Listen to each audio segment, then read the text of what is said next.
புகை போடணும், இல்லைன்னா வைக்கோல்ல வச்சு கட்டி வைக்கணும். நாங்கெல்லாம் எங்கள் மாம்பழத்தை அப்படிதான், எங்கள் தோட்டத்தில் இருக்கிறத அப்படிதான் நாங்கள் புகை போடுறதில்ல. வைக்கோல் இல்லை கோணி சாக்கில் கட்டி அப்படி வச்சிருவோம், பழுத்துரும். அந்த மாதிரி தம்பியை கட்டி வைங்க, உடனே பழுத்துருவேன். வேற ஏதாவது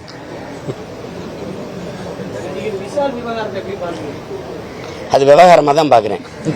ஆளு கூட வருத்தப்பட்டேன். தம்பி ஒரு துறை சார்ந்து இருக்கும், இதுக்கு முன்னாடிலாம் அப்படி இல்லை, எல்லாம் ஒற்றுமையாக இருந்தது. ஒரு தேநீர் நேரத்துக்குள்ள பேச்சு தீர்க்க வேண்டியது. இதுக்கு போயிட்டு பார்க்கறதெல்லாம் எப்படி இருக்கு பாருங்க. ஒன்று தெரிஞ்சுக்கங்க, விவசாய நிலைமை திரைப்பட துறைக்கு வந்துருச்சு. எப்படி நான் விளைய வைக்கிற பொருளுக்கு விலையை தீர்மானிக்க முடியாதோ, அப்படி ஒரு திரைப்பட தயாரிக்கிற படத்துக்கு அவர் விலையை தீர்மானிக்க முடியாது, வாங்குறவங்க தான்.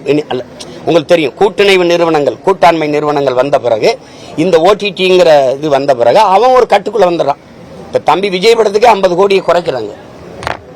அப்ப அது அந்த பெரும் வியாபாரம் அடிபடுது. அப்ப அந்த மாதிரி சூழல்ல பேசித்தான் சரி பண்ணணும் மொழியை. நம்ம மோதிக்கிட்டு நடிகர் சங்கம் ஒரு பக்கம் இருக்கிறதே 2 ஒரு நடிகர். தம்பி தனுஷுக்கு தான் ஒரு படம் ஓடுது, அவருக்கு 2 படம் ஓடுது, அவர் நடிக்காத.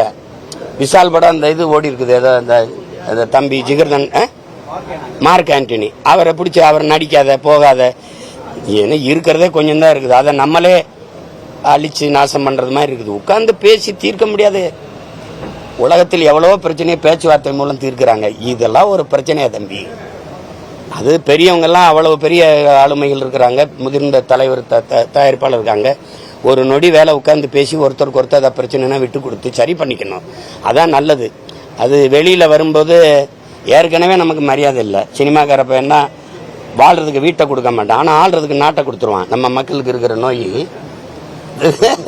சினிமாக்காரனுக்கு வீடு கிடையாதுங்க, ஆள்றதுக்கு நாடு இருக்குதுங்க. அந்த கதை தான் இது. கொஞ்சம் கவனமா கையாளணும். வருத்தமா தான் இருக்குது, அது வருத்தமா இருக்கு. படிக்கும் போதெல்லாம் வருத்தமா இருக்கு.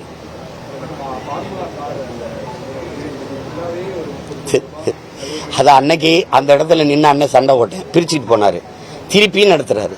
இப்ப நீங்களாம் நினைச்சு பாருங்க, நீங்க ஓட்டுவீங்களா? நான் ஓட்டுவேனா?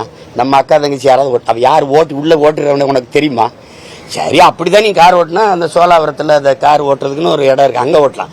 வெகுவா நீங்க நேப்பியார் பாலம் முக்கியமான சாலை நீங்க வேணா பாருங்க, அந்த பக்கத்துல மருத்துவமனை இருக்கு, அது இருக்கு. இதுல எப்படி ஓட்டுவீங்க? எதுக்கு அந்த இடத்துல ஓட்டணும்னு நினைப்பதற்கு? வெகுவான மக்கள் பயன்படுத்தக்கூடிய முக்கியமான சாலையை மறிச்சு எதுக்கு அது? நீங்க உண்மையிலே விளையாட்டுங்கிறது தம்பி, இவ்வளவு பெரிய நாடு, 150 கோடி மக்களை தொட்ட நாடு, இவ்வளவு பெரிய இளைஞர் வளர்த்த வச்சிருக்கிற நாடு வெண்கல பதக்கத்துக்கு நிறைவடைந்து வந்துருது. அவ்வளவுக்கு தலைகுனிய வேண்டியதில்லை. ஒவ்வொரு குடிமகனும் இந்த நாடு அவமானப்படணும். இது எப்படி இன்னும் ஒரு பெண்மகள் இதுல வரணும், நம்ம சாதிக்கணும்னு யாருக்காவது ஒரு எண்ணம் வரும்னு நீங்க நினைக்கிறீங்களா? எப்படி வரும்? இவ்வளவு பெரிய நாட்டுல ஒண்ணு கூட நம்ம தங்க பதக்கம் வெல்ல முடியல, ஒண்ணு கூட முடியல. ஈட்டி எறியதுல அந்த தம்பி வருவார் நினைச்சா அவரையும் முந்திட்டு அவன் போயிட்டா, 2வது இடத்துக்கு நம்ம வர வேண்டியது இருக்கு, வெள்ளி பதக்கத்துல நிக்க வேண்டியது இருக்கு. இந்த மாதிரி ஒரு கீழே இருந்து ஆர்வத்தில் இருக்க பிள்ளைகளை கண்டு உணர்ந்து வெளிக்கொண்டு வந்து அவர்களுக்கு நல்ல உணவு கொடுத்து, தங்க இடம் கொடுத்து, தனித்திறன் ஆற்றலை வளர்த்தெடுக்கிறதுக்கு விளையாட்டுத்துறை பயன்படுத்தினாச்சு. இந்த சதுரங்க விளையாட்டு போட்டியில் என்ன நடந்தது தம்பி? அதுக்கு எவ்வளவு செலவு? நாட்டின் பிரதமர் வந்தாரு, நீங்க எல்லாம் உட்கார்ந்தீங்க பண்ணீங்க, ஏதாவது இது நடந்துக்கா தம்பி? ஏதாவது நடந்திருக்கா? இப்ப இந்த கார் ஓட்டுறதுனால என்ன நடக்கும் தம்பி? பள்ளிக்கூடத்தை சீரமைக்க நிதி அவன் வாங்கிக்கிறீங்க, அங்க ஒண்ணும் கிடையாது. அடிப்படை தேவையை நிறைவேற்ற முடியல, சாலையெல்லாம் சவக்குழியா இருக்கு. இந்த சூழல்ல ஒரு மழை பெஞ்சதுன்னா இந்த இது குளத்துல தேங்குதோ ஏரியில தேங்குதோ தண்ணி, சாலையில தேங்குது. இந்த நிலையில நாட்டை வச்சுக்கிட்டு நீங்க இதெல்லாம் தேவையற்றது.